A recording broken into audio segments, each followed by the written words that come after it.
Malam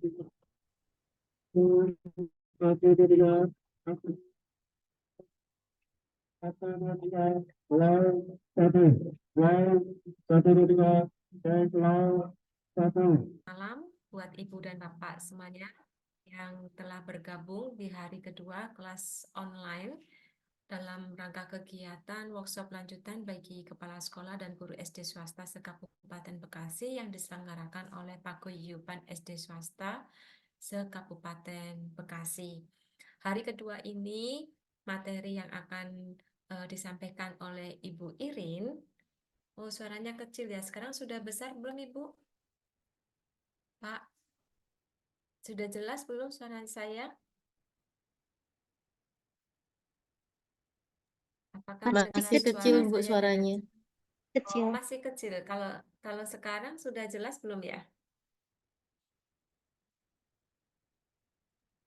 Kalau sekarang sudah jelas belum Ibu Bapak? Jelas, tapi suaranya kecil. Misi. Jadi Oh, kita tuh harus oke. ditempelin. Oke, baik. Sudah terdengarkah dengan cukup keras? Sudah. Sudah ya, baik. Berarti saya harus dengan nada keras ya. Tadi belum keras kayaknya, belum makan malam. Nggak bercanda. Pembukaan. Baik, saya ulangi lagi ya Ibu dan Bapak. Assalamualaikum warahmatullahi wabarakatuh. Selamat Wah, malam untuk Ibu dan Bapak yang telah bergabung di layar Zoom kita pada hari kedua dalam rangka kegiatan workshop lanjutan bagi kepala sekolah dan guru SD swasta se-Kabupaten Bekasi, di mana workshop ini dilakukan sebagai tindak lanjut dari kelas offline yang sudah kita laksanakan pada 7 Agustus yang lalu. Dan ini adalah hari kedua. Malam hari ini yang sudah bergabung ada 16 orang, baik itu dari peserta dan panitia, juga narasumber Ibu Irin sudah hadir di tengah-tengah kita. Bapak Ibu, untuk agenda hari kedua kita hari ini adalah melanjutkan materi yang hari pertama terkait dengan asesmen. Nah, sebelum waktu dan layar saya serahkan langsung kepada Ibu Irin sebagai narasumber utama kita, Ibu mungkin bisa satu atau dua orang yang mungkin memberikan refleksi atau memberikan brainstorming apa sih yang kemarin sudah kita bahas bersama-sama, yang sudah kita pelajari bersama-sama, atau mungkin Bapak Ibu sudah mencoba untuk praktek nih mengidentifikasikan peserta didik yang ada di satuan pendidikannya masing-masing. Mungkin ada yang mau men-share praktek baiknya, uji cobanya, begitu Ibu Bapak, boleh saya berikan waktu paling lama 5 menit ke depan. Mungkin ada Ibu Bapak,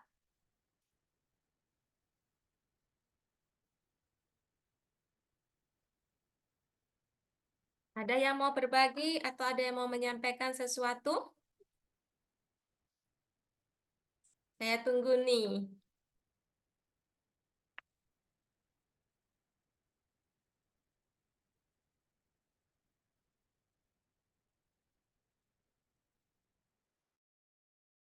Kayaknya ini ya, masih belum pemanasan ya Bapak Ibu.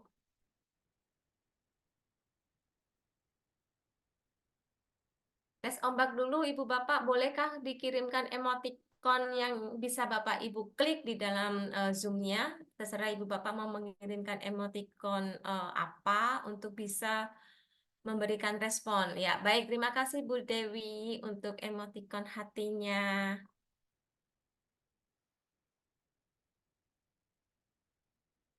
Yang lainnya apakah bisa dilanjut emoticonnya? Baik, terima kasih Ibu Tri untuk jempolnya, Ibu Nani untuk hatinya.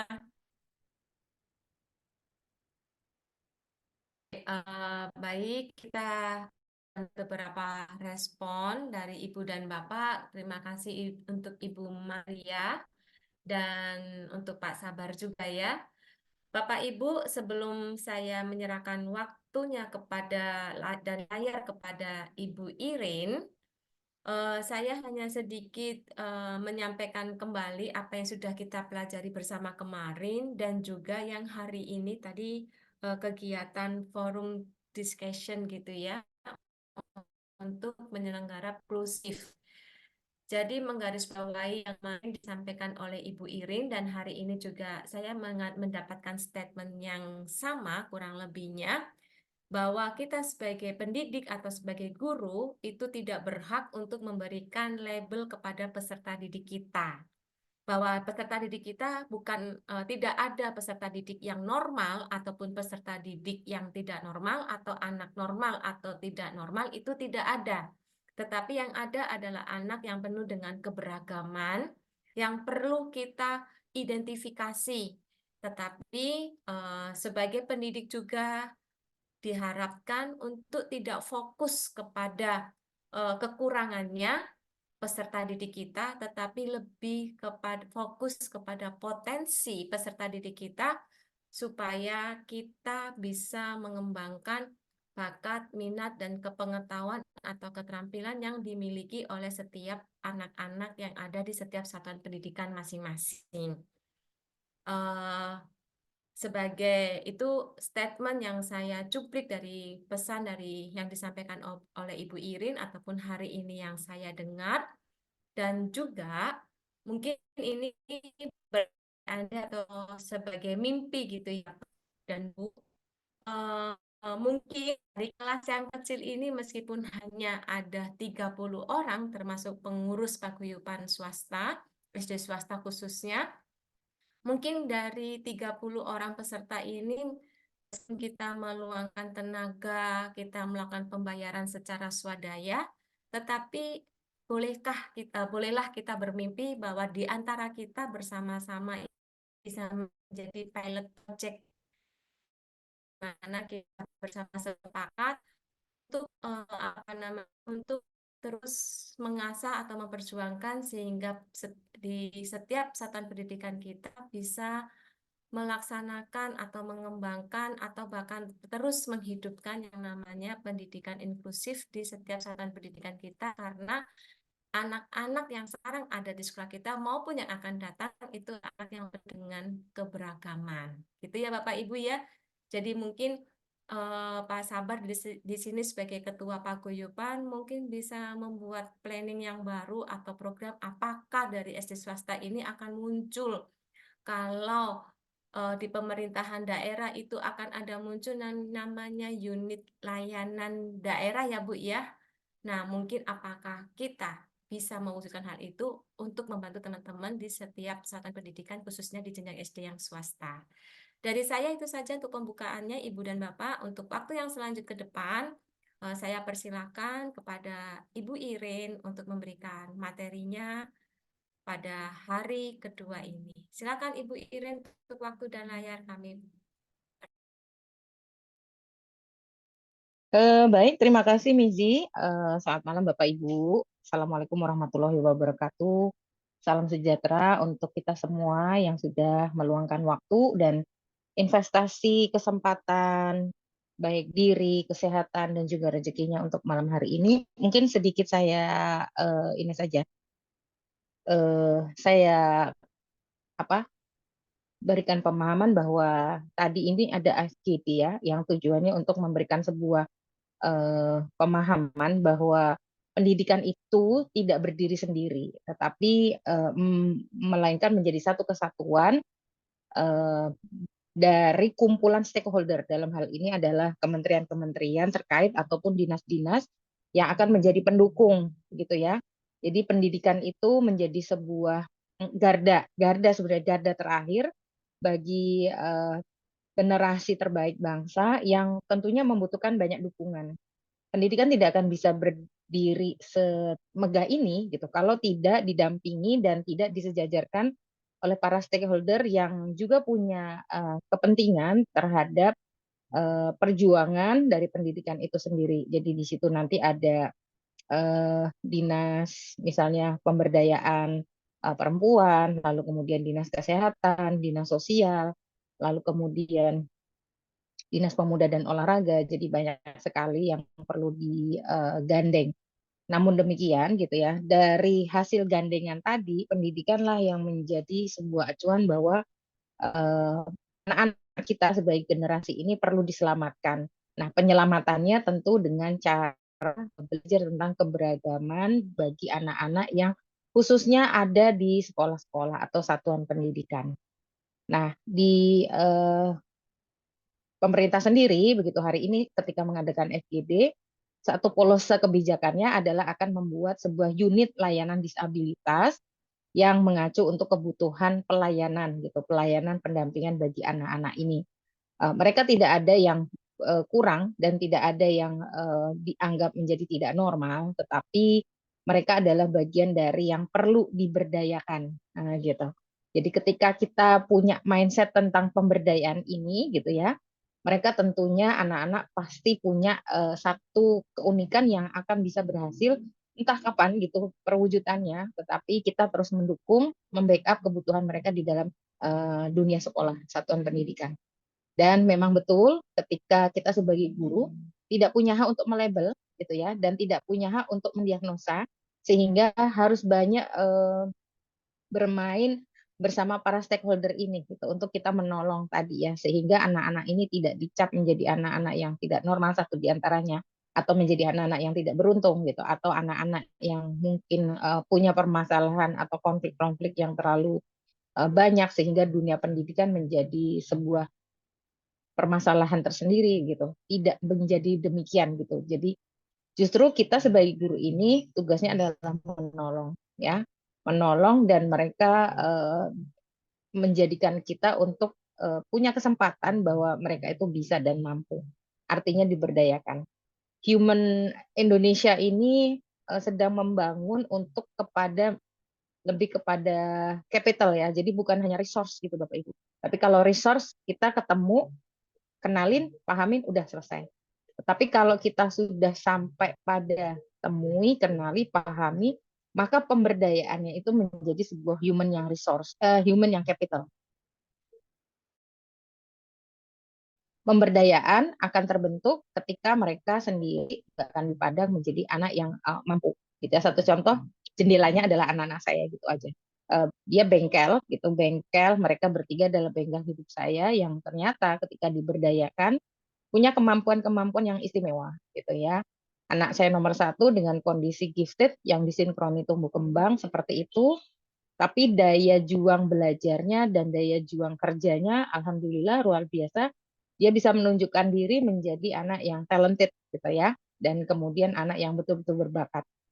Kehidupannya juga disesuaikan dengan tuntutan dari jiwa sebagai seorang talented. Lalu nomor 2, anak saya dengan kondisi ADHD, walaupun kena di masalah IQ, tetapi dia bisa membuktikan dirinya menjadi pribadi yang handal dalam hal soft skill dan life skill. Jadi apalah guna gitu ya kalau akademiknya tidak dibarengi dengan kemampuan life skill tadi dan juga soft skill. Ya, pendidikan atau akademik itu bisa mengikuti, tetapi soft skill dan life skill itu harus dilatih. Lalu yang ketiga, anak saya juga ADHD, gitu ya. Alhamdulillah tidak kena di masalah IQ, tetapi dia bisa membuktikan diri bahwa ketika anak ADHD yang rumit gitu, sulit untuk keluar dari permasalahan dirinya, yang sangat tidak konsentrasi, tidak fokus, lalu kemudian ada impulsif-impulsif yang mengganggu. Tetapi ketika dia dididik untuk menjadi pribadi yang disiplin, ya, lalu kemudian punya pemahaman terstruktur, berpikir yang baik, maka dia juga akan bisa duduk di satu tataran sekolah bersama teman-temannya tanpa ada gitu ya. Walaupun juga dibully ya, anak-anak saya tiga-tiganya tuh semua mengalami pembulian yang cukup berat sebenarnya ya, tapi saya tidak pernah speak up di luar karena speak up buat apa kalau kita sendiri tidak mengajarkan kepada anak untuk dia speak up buat dirinya sendiri gitu. Kita sibuk speak up tetapi kita tidak memberikan solusi untuk diri si anak speak up bagi dirinya sendiri. Tuh, di Indonesia ini kan kurang ya, kurang tadi yang berkaitan dengan human capital ya. Tapi kalau human resource itu semua Indonesia bisa, tapi capital ini kan kita harus berdayakan terus. Itu sehingga kelak kemudian hari ketika nanti saya misalnya sudah berpulang lebih dulu gitu, mereka akan lebih berdaya dengan dirinya sendiri, ya lebih mapan. Nah, unit layanan disabilitas tujuannya adalah untuk itu Bapak Ibu, memberdayakan dari segi kebutuhan soft skill, life skill, lalu kemudian kebutuhan akademik ya. Mudah-mudahan Bapak Ibu bisa paham. Makanya kenapa kemarin saya sangat gigih gitu ya Bapak Ibu untuk menambah satu jumpaan kita dengan output seperti ini gitu supaya Bapak Ibu itu tidak terlepas dari pantauan bersama-sama. Jangan sampai nanti kita dunia pendidikan merasa tersandung-sandung itu ketika berhadapan dengan konsep yang kok gini banget ya gitu. Cara menangani anak berkebutuhan khusus pada sebetulnya mudah, mudah sekali. Lalu kemudian jangan merasa sampai ada hal yang kecolongan gitu ya, bahwa mereka tuh sebenarnya bukan maling yang tiba-tiba harus datang di depan Bapak Ibu dengan kasus-kasus yang cukup ya tadi dalam tanda, tanda kutip. Hari ini saya senang sekali karena ada peserta yang sudah mencoba untuk mengirimkan video, lalu kemudian saya pelajari sedikit demi sedikit supaya kita tidak boleh melabel ya Bapak Ibu. Ada beberapa identifikasi yang terbaca, lalu saya sampaikan bahwa secara karakteristik dan gejala nampak anak ini seperti ini, gitu ya. Jadi dari situ ibu atau bapak yang mengirimkan videonya akhirnya belajar. Nah, monggo Bapak Ibu silakan, saya terbuka dengan cara Bapak Ibu merekam, gitu ya. Tapi tentunya dengan tujuan untuk belajar, bukan tujuan untuk kita memberikan cap ya atau label, tidak untuk seperti itu, gitu. Dan tentunya semua bersifat rahasia gitu ya. Saya juga tidak tahu kondisinya anak ini anaknya siapa, dari orang tua yang bagaimana, tetapi saya pure murni melihat kasus dari anak tersebut. Sehingga Bapak Ibu nanti arahnya lebih kepada membantu tadi capitalnya dia untuk dia keluar dari permasalahan hidupnya, terutama dalam masalah pendidikan. Oke, seperti itu. Nah, Bapak Ibu, harapan saya dari pertemuan online kita yang ketiga ini, saya akan mencoba bertanya kepada Ibu Kalis, ya, Bu Kalis itu, atau nanti bisa lewat Pak Kasi mungkin ya. Kan kita yang kemarin di negeri itu akan membuat buku. Saya akan mencoba gitu bertanya kepada Bu Kalis sebagai pengurus, apakah grup yang di swasta guyuban swasta ini boleh membuat tugas yang sama dengan teman-teman di negeri. Jadi nanti hasil dari tugas praktik baik Bapak Ibu berupa identifikasi, lalu kemudian asesmen dan juga RPP, PPI-nya juga, Bapak Ibu akan bisa punya kesempatan gitu ya untuk masuk di dalam bagian dari buku yang akan dibuat oleh Distrik. Artinya begini, dari sudut pandang sekolah negeri gitu saya akan tanya pada Bu Kalis, itu halnya seperti ini. Lalu dari teman-teman paguyuban SD swasta itu ternyata juga punya hal yang seperti ini. Apakah boleh gitu yang dari paguyuban ini masuk untuk menjadi bagian buku tersebut? Tentunya kan akan menjadi sebuah kekayaan dan juga wacana bagi distrik Kota Bekasi ya, Kabupaten Bekasi kalau nggak salah, Kabupaten Bekasi, bahwa ada hal yang secara bukan eksklusif, tetapi ini menjadi sebuah hal yang buat saya pencapaian terbaik gitu ya dari saya sendiri gitu dan juga dari teman-teman guru yang ikut dalam pelatihan ini membersamai anak berkebutuhan khusus itu sudah paham semua dan bukunya insya Allah bisa terbit Bapak Ibu. Kalau bisa terbit saya akan coba untuk sebarkan, sharekan ke tadi ya. Saya punya grup hampir di 34 provinsi. Jadi ini bisa jadi pilot project Bapak Ibu dan Bapak Ibu harus siap gitu. Artinya ketika pilot project ini bagus, sekolah-sekolah Bapak Ibu nanti akan banyak dikunjungi ya. Banyak dikunjungi dan akan menjadi sebuah acuan bagi distrik Kabupaten Bekasi. Ini luar biasa loh. Siapa tahu bisa jadi momentum nasional Bekasi adalah pencetak perekor guru-guru yang bisa mendidik kasus sampai dengan bagaimana cara membuat praktik baiknya. Karena satu hal Bapak Ibu, kode kerasnya gitu ya, praktik baik yang disampaikan oleh tetangga sebelah gitu, boleh saya sebut ya, teman-teman di PMM ataupun yang di program berdiferensiasi itu kurang kena gitu, kurang menggigit karena memang konseptor di sana tidak ada yang duduk sebagai ahli eksekutor di pendidikan inklusi maupun di pendidikan khusus. Jadi semuanya terlihat seperti ngambang. Jadi seolah-olah dianggap anak-anak ini datang dengan permasalahannya masing-masing dan kemudian solusinya diselesaikan dengan masing-masing. Oh, nggak begitu, gitu ya. Pendidikan ini kan juga harus membantu, memberikan solusi terbaik.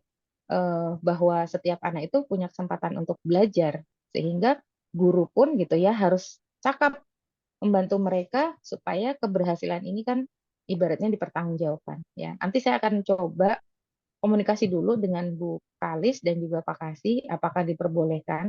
Kalau diperbolehkan, dari Bapak Ibu di paguyuban SD swasta ini, kan kita ada grup ya, lalu nanti kita akan grouping per kecamatan. Seperti kemarin tuh, Miss Dia, di Ya, grouping per kecamatan.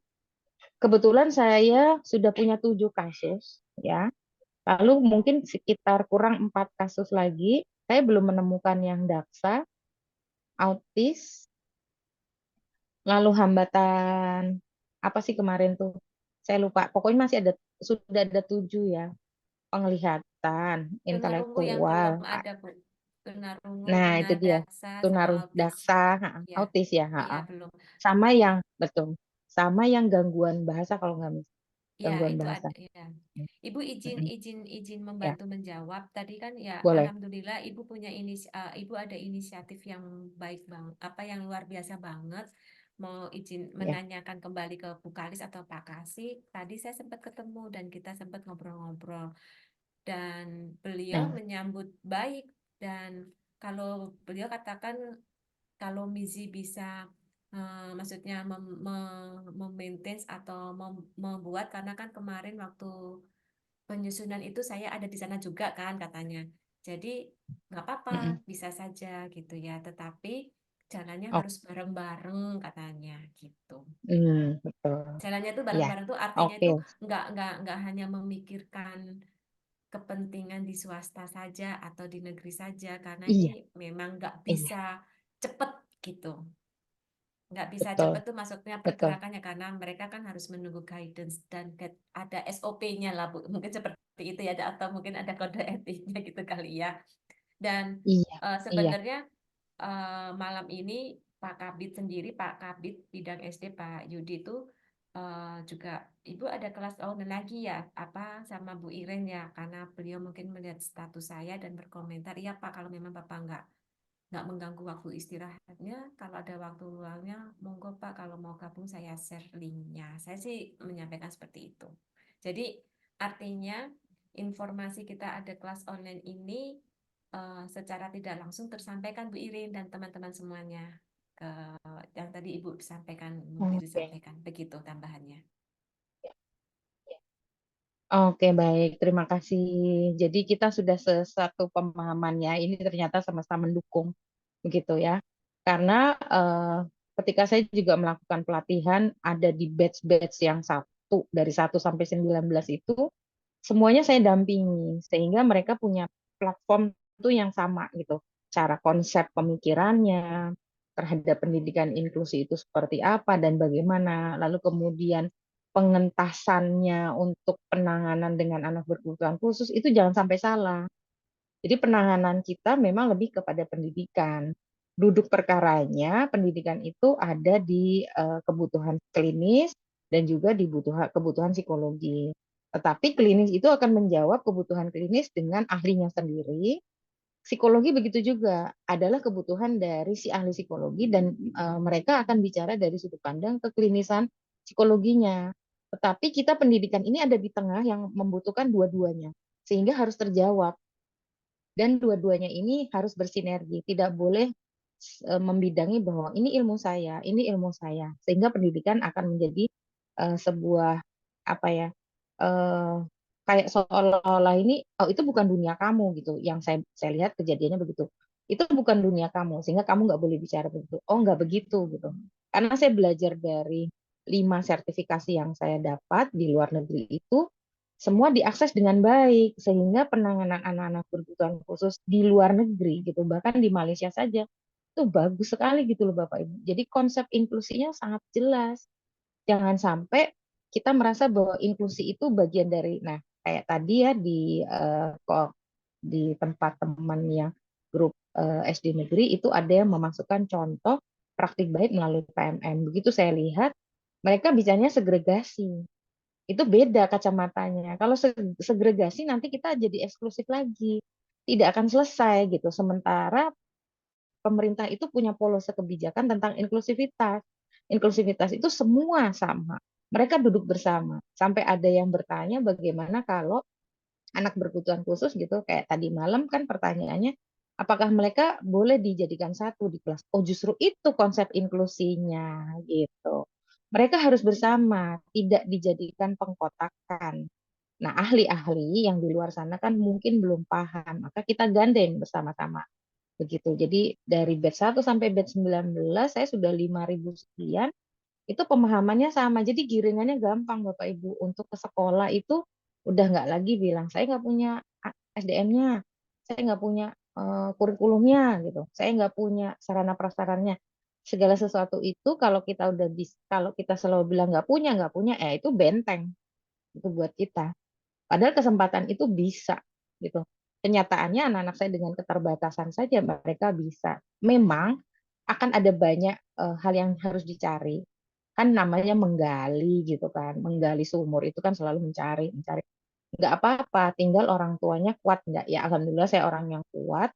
Jadi anak saya semua pindah sekolah itu dengan sesuai kebutuhannya. Saya tidak menggunakan ekspektasi, tapi saya mencari yang inklusi tadi gitu. Sehingga buat anak-anak saya akhirnya sekarang sekolah menjadi hal yang nyaman gitu, hal yang nyaman, aman dan mengenakan.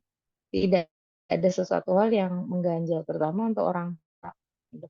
Kan kasihan ya orang tua yang misalnya tidak berdana banyak gitu, misalnya ya seperti saya awal mulanya juga tidak punya uang banyak. Tetapi kan karena saya belajar justru saya membuka jembatan ini gitu untuk semua orang tua itu sadar bahwa sekolah itu harus terbuka. Jangan dianggap bahwa sekolah dengan uang anak bisa diterima, nggak bisa juga. Mau sampai kapan gitu ya? Karena kejadian kalau di sekolah negeri kan nggak bisa punya GPK. Orang tua nggak cukup untuk membayar itu. Tapi kalau di sekolah swasta, mungkin orang tua punya cukup uang membayar GPK. Nah, kondisinya kayak saya nggak cukup uang untuk punya GPK. Itu betul-betul nggak cukup uang untuk punya GPK. Sehingga harus bagaimana? Nah, guru kan harus menolong. Ya, oke.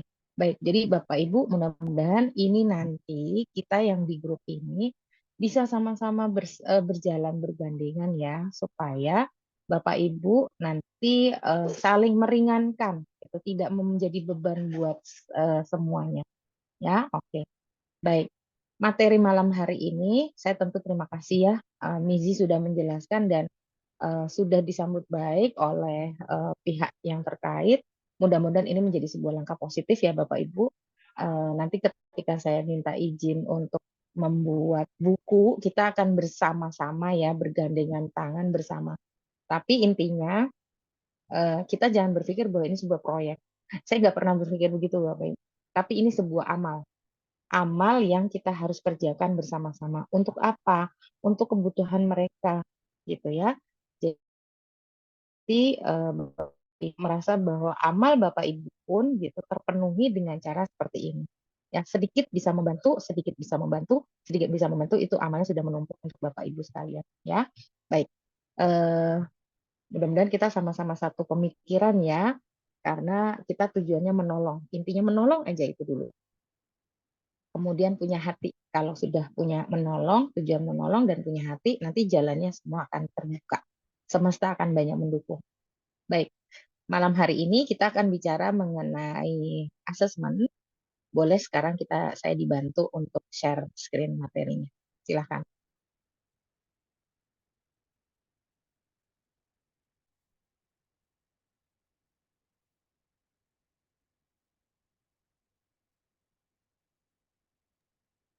Sudah Oke, nampak, Bu? sudah. Oke, Baik, baik. terima kasih. Nah, asesmen di sini Bapak Ibu, kita akan bicara ada 4 sebetulnya yang menjadi kebutuhan untuk pelayanan peserta didik berkebutuhan khusus. Kita singkat namanya PDBK ya. Di sana ada asesmen diagnostik dan non-diagnostik, lalu asesmen akademik, pembelajaran, dan asesmen perkembangan. Asesmen diagnostik Bapak Ibu sudah sampai pada pemahaman gaya belajar. Ada gaya belajar visual, kinestetik, auditori. Itu menjadi asesmen diagnostik. Kalau asesmen non-diagnostiknya, nanti Bapak Ibu akan dapat dari saya juga tentang asesmen literasi dan numerasi. Nah, itu non-diagnostiknya. Nanti Bapak Ibu juga sudah sampai pada PDF-nya. Sepertinya kemarin di Google sudah saya berikan. Bapak Ibu tinggal baca dan itu dipelajari. Ya, jadi ketika Bapak Ibu sudah menerima materi, saya harap Bapak Ibu segera nge-print ya Bapak Ibu satu pedoman, satu acuan.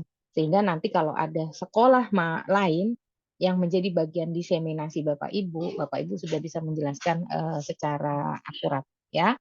Lalu kita akan masuk tentang pengertian asesmen itu ada apa saja ya. Di ada 7 komponen,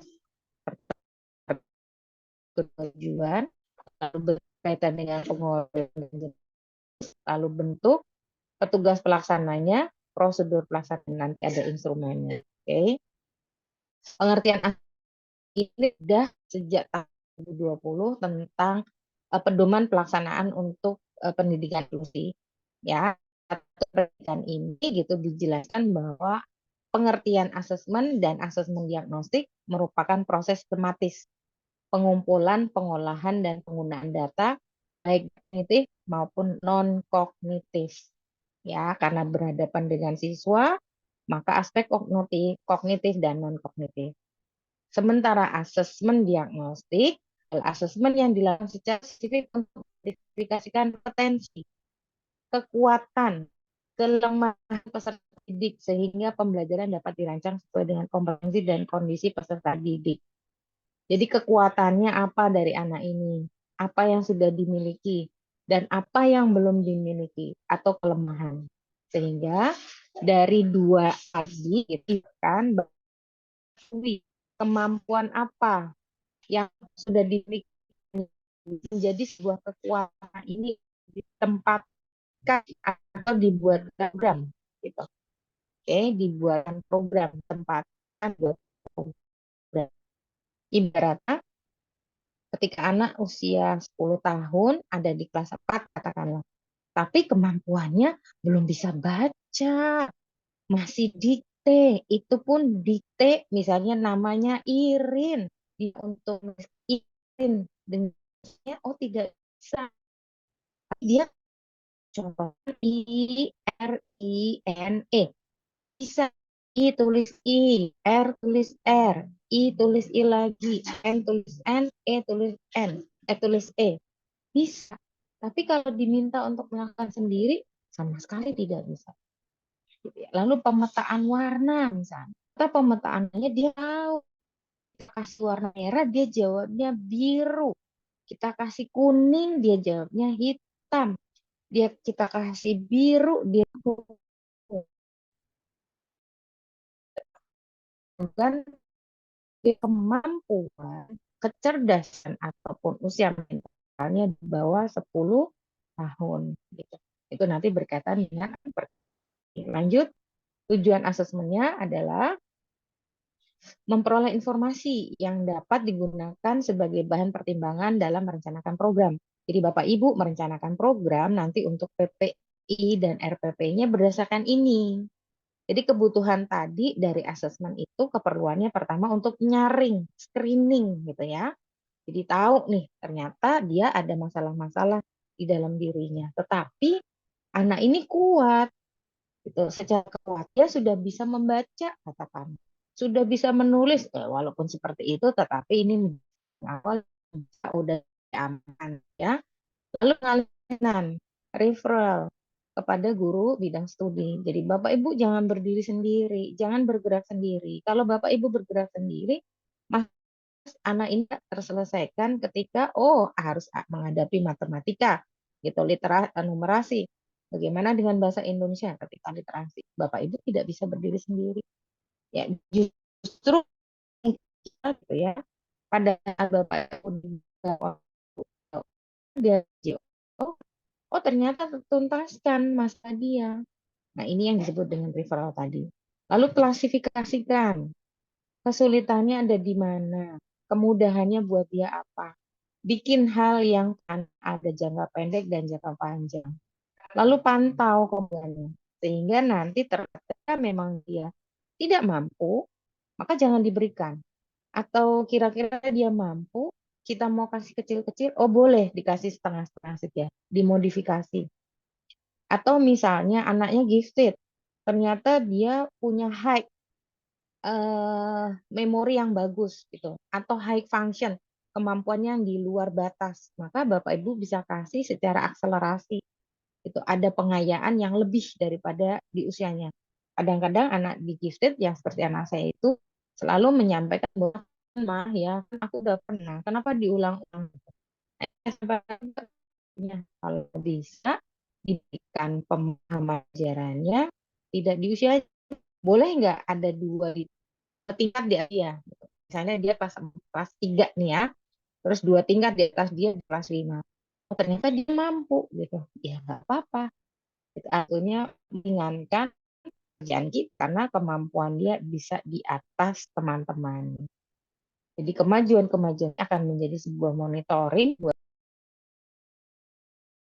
moralnya, klasifikasinya, lalu kemudian planning pembelajarannya sampai pemantauan kemajuan belajarnya. Sehingga saya sendiri nggak terlalu bawel gitu ya untuk saat ini karena sekolah tersebut bisa mengikuti yang menjadi acuan dan arahan saya. Kami sama-sama berprosedur gitu ya.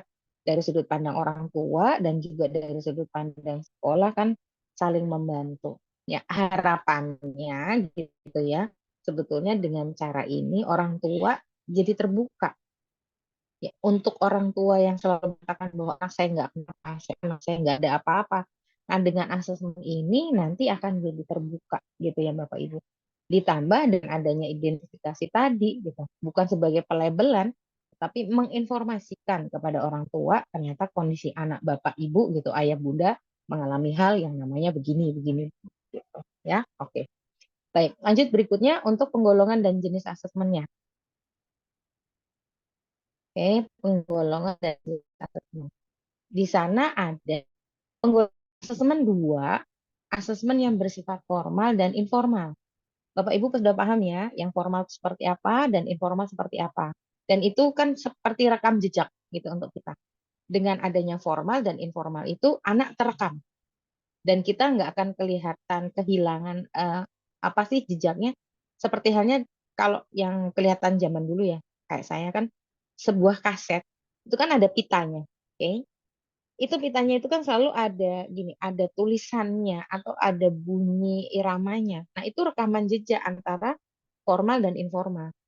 Kalau kaset pitanya itu keriting-keriting berarti bundet gitu. Ada sisi formal dan informal yang belum tercapai. Lalu kemudian dari jenis asesmen juga ada 2, asesmen perkembangan dan akademik. Nah, ini yang Bapak Ibu tentu akan lakukan terus. Ya, akan lakukan tanpa berhenti karena melihat kemampuan. Dari asesmen perkembangan, ini merupakan perangkat asesmen yang dipakai untuk mengungkap kondisi anak. Jadi metani, kalau orang Jawa itu apa? Metani itu apa ya? Ngambilin kutu itu kan kecil-kecil satu-satu, metani itu bahasa Jawanya. Atau membuka lembaran kertas jadi sebuah informasi bahwa aspek perkembangan anak penting iya di kemarin saya video buka lagi pembelajarannya bahwa sejak di dalam perkembangan yang memang itu dibuat gitu sudah disusun oleh Allah sesuai dengan peserta didik dalam bidang akademik. Jadi Bapak Ibu diharapkan bisa menjadi sukan itu sudah diketahui, kita bisa mengetahui asesmen formal dan informalnya harus seperti apa gitu ya. Oke, baik lanjut seterusnya. Berikan bentuk asesmennya. Ini bentuk asesmennya ada asesmen for learning, asesmen as learning, dan off learning. yang for learning itu digunakan untuk kepentingan proses belajar, bersifat asesmen yang berorientasi pada kurikulum, ya kurikulum. Jadi karena sekarang kurikulum merdeka, ya wes lah bikin yang semerdeka-merdekanya Bapak Ibu gitu, sesuai dengan kemampuan anak. Gini, cerita sedikit aja. Sebetulnya kami yang ada di pendidikan khusus atau di SLB itu sudah membuat kurikulum dengan gaya bebas. Gitu. Kurikulum merdeka yang memang sudah merdeka, memerdekakan gurunya dan memerdekakan anaknya. Hanya saja polose dari sekolah khusus atau sekolah SLB itu memang disesuaikan dengan kemampuan si anak, bukan dari sudut kemampuan anak ini berada di sekolah inklusi. Jadi kita tuh udah bikin dari dulu gitu. Jadi kalau sekarang sudah dengan kurikulum merdeka, kami sudah mendahului. Tinggal Bapak Ibu. Lalu kemudian asesmen e-learning yang dalam proses belajar berkaitan dengan respon atau perilaku. Jadi pada saat pembelajaran langsung. Jadi di sana tentu akan ada tujuan yang berkaitan dengan pengetahuan, lalu kemudian sikap, ini yang e-learning, lalu yang berkaitan dengan penguasaan setelah intervensi, itu lebih kepada keterampilan. Jadi assessment of learning, yaitu yang dilakukan di akhiran untuk melihat tingkat penguasaan setelah diintervensi yang Bapak Ibu lakukan sepanjang setengah semester, sepanjang 1 semester, gitu. Sehingga hasilnya nanti keterampilannya seperti apa, pengetahuannya seperti apa, sikapnya seperti apa, itu bisa menjelaskan ke orang tua. Lalu dari asesmen ini gitu ya, sebetulnya bisa jadi acuan untuk Bapak Ibu bikin rapot perkembangan yang berkaitan dengan keinklusiannya. Karena memang untuk rapot inklusi sekarang sudah dihapus, lebih kepada tadi penggunaan hasil asesmen, ya, sikap, pengetahuan dan keterampilan. Nah, dari rapot itu nanti berupa portofolio yang akan menjelaskan kemampuan-kemampuan dari anak yang bersangkutan. Dan ini membantu juga ketika nanti dia akan naik ke kelas berikutnya ataupun ke jenjang berikutnya. Jadi sekolah berikutnya tuh nggak ngerasa bahwa, loh kok anak ini ternyata baru bisa sampai segini. Kemarin di TK-nya gimana? Ada tuh yang kemarin begitu ya. Terasa bahwa kemampuan di TK tidak terolah sehingga di SD-nya nggak kelihatan. Nanti jangan sampai di SD yang Bapak Ibu pegang tidak terlihat gitu ya. Sejak dini tiba-tiba dia mau masuk SMP. Ternyata begitu di SMP anaknya sama sekali belum bisa baca, belum bisa menulis, wah itu kalang kabutnya setengah mati tuh di SMP-nya. Nanti akan jadi sebuah bumerang bagi sekolah bersangkutan dan juga sekolah yang berikutnya. Jadi saling berperang. Gitu. Ada yang kasus itu yayasan akhirnya berantem Bapak Ibu, musuhan, coba cuman gara-gara seperti ini gitu. Wah kamu itu dulu di SD nggak ngajarin anaknya gini. Jadi akhirnya rame, padahal dia satu payung, satu yayasan. Wah itu ribut ya setengah mati dan itu bahkan di sendiri tidak akur ya walaupun satu yayasan itu akan jadi. Lalu petugas pelaksananya tentu guru. Bapak Ibu sebagai garda, sebagai tenaga yang juga kompeten, maka perlu selayak dapat melakukan asesmen perkembangan yang sifat formal, melaksanakan asesmen akademik dan non akademik atau guru pendidikan atau guru pembimbing khusus gitu ya, atau tenaga ahli lain, misalnya di situ dibutuhkan guru olahraga, kemudian guru ekstrakurikuler, ya boleh juga, sangat membantu malahan. Lalu prosedur pelaksanaannya tentu dengan merencanakan dan menyusun instrumen asesmen. Tujuan berikutnya melaksanakan pengumpulan data, lalu memberikan analisisnya untuk pemetaannya, lalu memberikan skala prioritas, lalu mengembangkan profil, sebagai kesimpulan yang menggambarkan hambatan, potensi, dan kebutuhan, lalu menjadi sebuah laporan bagi siapa? Ya semua pihak, ada kepala sekolah, ada orang tua, gitu. Lalu tentunya menindaklanjuti, diberikan rekomendasi, gitu. Jadi keuntungannya dua belah pihak, antara sekolah dan juga siswanya, dan tentunya orang tua akan terbantu gitu. Nggak terlalu gini ya, jadi pukulan berat ketika sekolah tidak melakukan ini, terus dia mau pindah ke sekolah yang lain. Ini ada yang kesulitan Bapak Ibu, karena di sekolah yang pertama tidak punya modal untuk membuat ini identifikasi asesmen dan PPI, terus tiba-tiba dia harus keluar, gitu ya, harus keluar. Sampai ada kemarin yang di negeri itu juga gini, satu kaitan dia bilang kalau satu anak ini nggak keluar gitu ya, lalu 10 atau 15 teman-temannya itu akan ramai-ramai keluar dari sekolah itu. Terus emangnya bisa selesai permasalahan seperti itu? Nggak akan mungkin ya. Dan dinas itu pasti akan cari kenapa seperti ini. Hati-hati Bapak Ibu. Di luar sana itu banyak kalau kita bilang toke-toke gitu. Toke atau cukong malah kasus, yaitu siapa? Wartawan ya.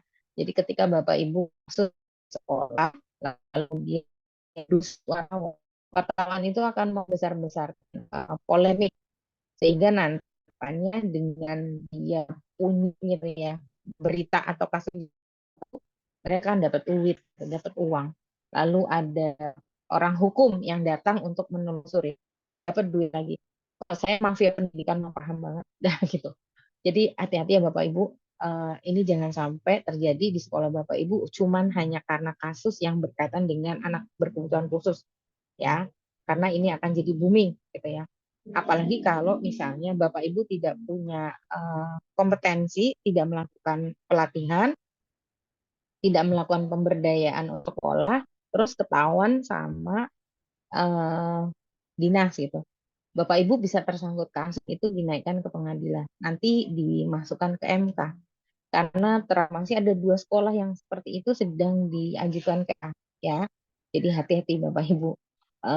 Karena kasus anak berkebutuhan khusus. Jadi emang harus betul-betul polisenya adalah Bapak Ibu menerima gitu. Menerima, punya hati, kemudian mengakses, kemudian membantu, lalu terjadi education for all. Selesai kok sebenarnya konsepnya gitu aja ya. Oke, baik lanjut berikutnya. Nah, ini prosedur pelaksanaan asesmennya ada di sini. Jadi cara berpikirnya akan menyusun instrumen, lalu melaksanakan asesmen, analisis hasil asesmen, lalu menggambarkan profil peserta didiknya. Kemudian laporkan hasilnya, lalu tindak lanjuti. Wes gampang kok itu. Gitu ya. Kenyataannya saya udah 25 tahun ngikutin gini Bapak Ibu. Itu ya bener-bener dulunya ilmunya malahan ngambang. Ini harus diapain ya anaknya gitu. Terus tapi saya mikir, kayaknya setiap anak ini punya masalah masing-masing. Terus tak tulis gitu. Oh anak ini begini, anak ini. Oh ternyata itu bagian dari profil gitu. Saya belum tahu. Terus pada saat profil saya melakukan identifikasi. Oh, anak ini gitu, rambutnya keriting, matanya sipit. Oh, ternyata itu profil gitu ya. Terus kemudian dari segi ASD-nya gitu, autisnya anak ini begini, begini. Oh, ternyata saya menemukan dari segi karakter. Terus kira-kira anak ini harus diapain ya gitu. Mikir lagi saya. Oh, harus dibuatkan asesmen. Oh, ini namanya asesmen toh. Di asesmen itu ada ini, ada ini. Jadi sudah belajar dulu, saya nggak tahu ilmunya, tapi menemukan dengan sendirinya. Nah, begitu sudah belajar baru saya tahu gini, gini. Sampai saya tuh suka mikir setiap anak pasti punya cara sendiri, punya metode sendiri, punya strategi sendiri. Oh, itu putar otak banget saya ya.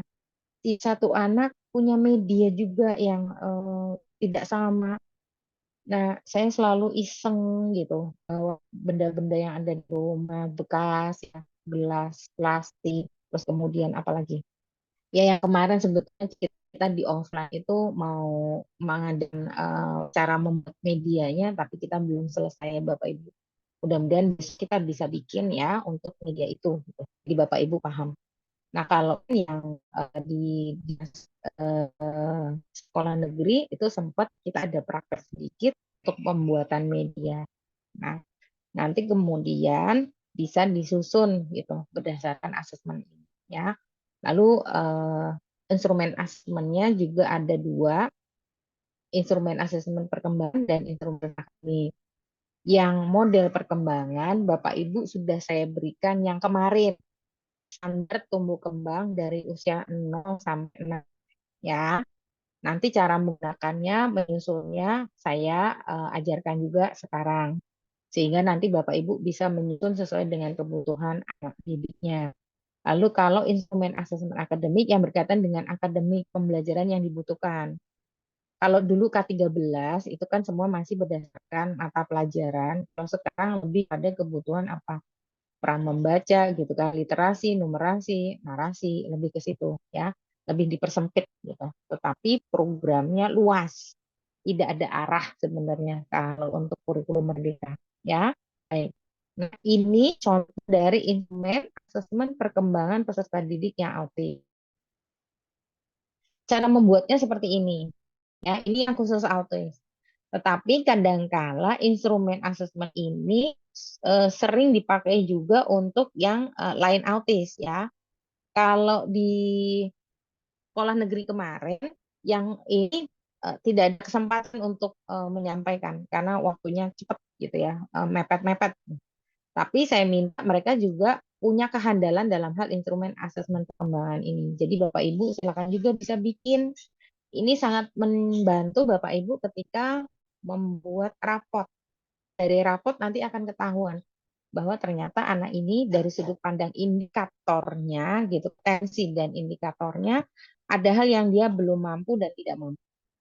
Ya, jadi orang tua akan melihat bahwa ini data real loh, bukan data ngada-ngada gitu. Memang ini antara kesanggupan si anak dan juga sosial, kemudian ada komunikasi dan bahasa. Oke. Lalu kompetensinya itu juga ditempelkan aja di sini. Ini diambil dari si profil anaknya, maka dimasukkan di situ. Nah, nanti kalau Bapak Ibu untuk aspeknya diambilkan dari aspek perkembangan. Yang perkembangan anak kemarin checklist ya, ada aspek apa? Bahasa, kognitif gitu. Kemudian sosial emosional, lalu kemudian motorik kasar, motorik halus, seni, kemudian budaya, kemandirian hidup. Nah, masukkan di situ aspeknya. Nah, kompetensinya diambilkan dari poin yang A, B, C, D gitu. Indikatornya tentu diambilkan dari indikator usia ya. Jadi kalau ada yang 10 tahun, usia kronologisnya dibagi 2 menjadi 5. 5 masukkan di sini indikatornya. Kebutuhan dia ada di usia mental atau usia kemampuan kecerdasannya di 5 tahun. Jadi ambilkan indikator yang di usia 5 tahun. Lalu dilihat mampu dan tidak mampunya. Ya, ini untuk perkembangan. Oke. Jadi ini sebetulnya tadi yang saya bilang metani anak ada di sini. Jadi Bapak Ibu lalu. Nah, ini satu contoh yang di Alvis. Ini format aja Bapak Ibu. Sebenarnya udah dapat dari ya. Ini mas sebenarnya info lama Bapak 2027 2007 ya. Penjual-jualnya itu udah senior seperti itu mereka di satuan pendidikan khusus di PLB. Karena kalau saya memang betul-betul di inklusi ya, akademik ya, asas akademik. Nah, itu dia.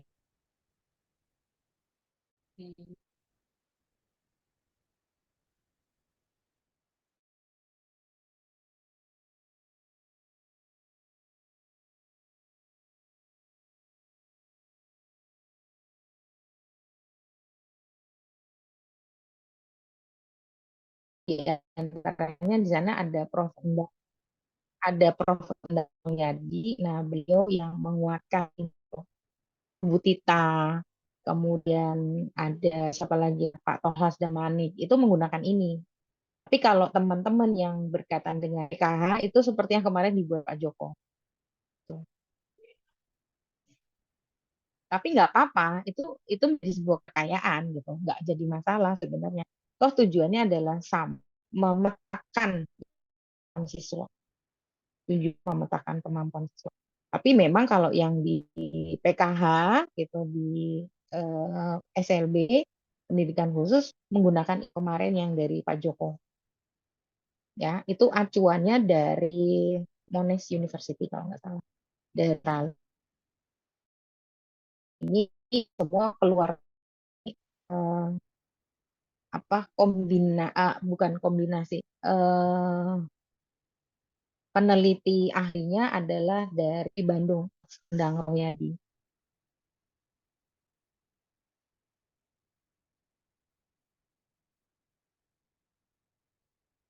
Oke itu ya.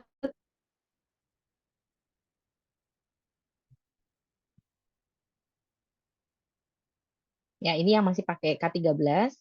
Nanti contohnya juga ada kok, Miss. Contoh-contoh yang berkaitan dengan identifikasi, asesmen, dan juga kebutuhan dari asesmen yang 13 maupun yang kurikulum merdeka. Semua ada. Khusus D ya, tidak ada. Oke, ini yang mata pelajaran, potensi akademik dari sudut pandang pembelajaran. Ya, ini yang KIKD. Kalau saya sih bersyukur masih yang pakai K13 gitu. Kalau saya bersyukur ya. Karena pemetaannya lebih kelihatan untuk anak berkebutuhan khusus.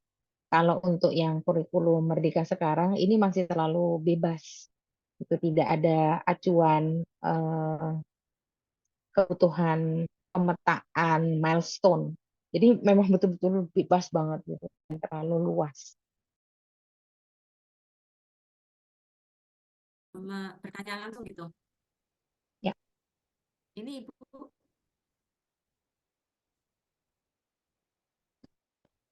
ini simulasinya. Checklist tumbuh kembangnya yang mulai dari 0 sampai 1 dulu. Jadi kalau pembuat stimulasi ini untuk memberikan solusinya, solusi pengerjaannya gitu. Jadi apabila kayak tadi ya, siapa ya ini? Saya nggak perlu sebut nama ya. Hari ini itu ada seorang teman kita gitu ya, mengirimkan foto, video sebuah jadi gitu. Nah, kemudian di 5 tahun kita akan lihat ya indikator di 5 tahun kira-kira ada nggak yang seperti itu. Jadi saya minta tolong untuk checklist tumbuh kembang dulu, Miss, yang di usia 5 tahun. Kan checklist tumbuh kembang itu ada yang 0 sampai 1, 1, 2, 2, 3, 3, 4, 5, 3, 4, 4, 5, 5, 6. Ya. Nah, saya minta diambilkan yang di usia 5, 6 tahun. Coba boleh diberikan.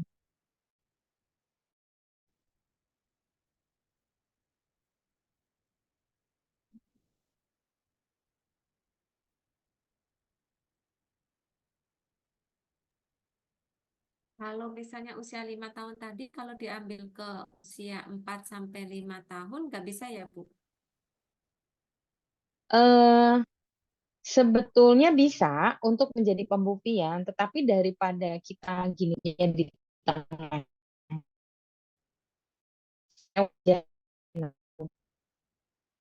kan beli bahwa anaknya kemarin sudah di usia berapa? 8 tahun ya. Ternyata begitu di 8 tahun dibagi 2 di usia 4, di 4, kemudian sampai di 4 belum bisa beliin. Akhirnya saya bagi 2. Ternyata anaknya ada di 2 Ya, 2 tahun tahun. gitu. Ya, betul. Nah, Ini, kan kemarin seperti itu. Ya, ya. oke. Sekarang kita lihat nih, Bu, saya minta perhatiannya, nggak perlu disebutkan namanya. Yang tadi sudah mengirimkan videonya kepada saya, gitu ya. Usia siswanya 10 tahun.